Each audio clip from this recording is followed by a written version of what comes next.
Hi, I'm Marty Brueggemann. I'm a composer, audio engineer, producer, and I wanted to share a little about how and why I made ROBOGIRL, the soundtrack to the game in my head.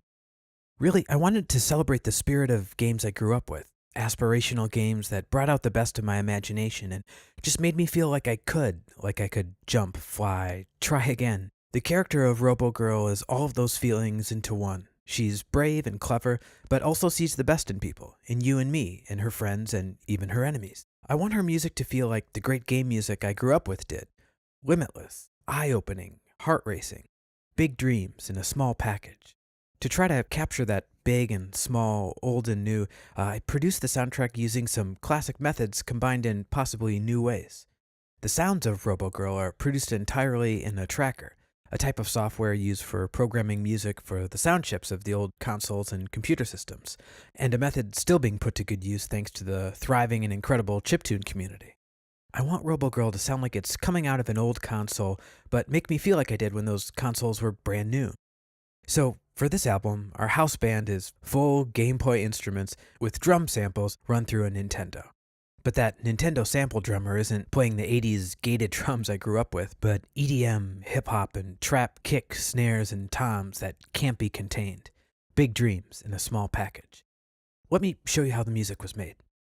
Being a personal project, unsponsored and I guess unasked for, writing for ROBOGIRL happened in free moments whenever I could get them, or whenever an idea would come interrupting.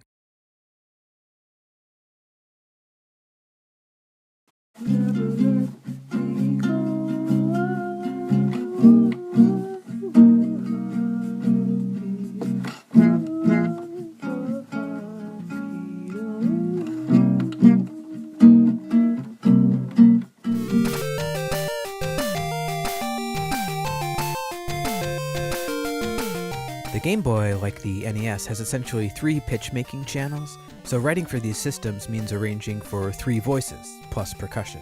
Sometimes I would work these arrangements out on pencil and paper at the piano, sometimes mock up demos in GarageBand on my phone, or maybe arrange directly into the tracker. With the arrangement mostly realized, I'll begin programming for the Game Boy in the tracking software. For ROBOGIRL, I used Deflamask, developed by Leonardo De Martino, aka Delic. What's amazing about his software, in addition to running beautifully on a Mac, is that it supports programming for multiple chipsets and consoles, including NES and the Game Boy. This album would have been impossible without Deflamask. If interested at all in making this kind of music, do think about giving them a download and a donation. Getting the arrangement up and running in the tracker reveals a lot. Sometimes the tessitura or range won't be ideal for one or more of the channels, so you'll need to adjust parts, voice leading, or the key of the whole piece. You also have to be incredibly intentional about each and every articulation.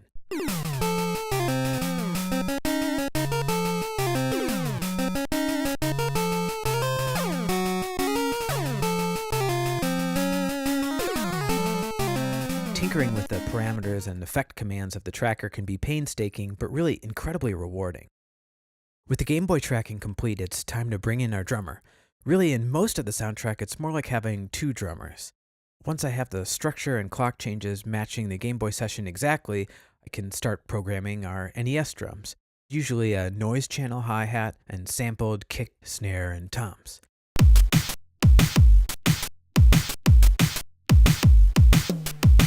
You might notice that we're using 2 noise channels all said and done, Game Boy and NES. This is definitely a noisy record.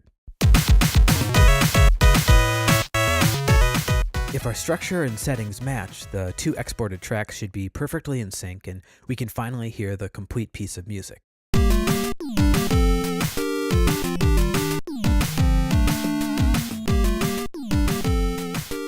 Usually it's back to the tracker to fine-tune elements of the arrangement or percussion once we hear how the complete piece is working.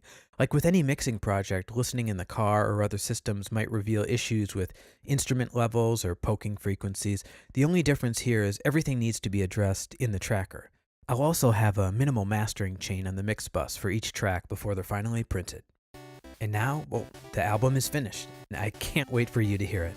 Here's hoping it scratches at the surface of what I set out to capture. Something aspirational. Big dreams in a small package. Thanks for watching.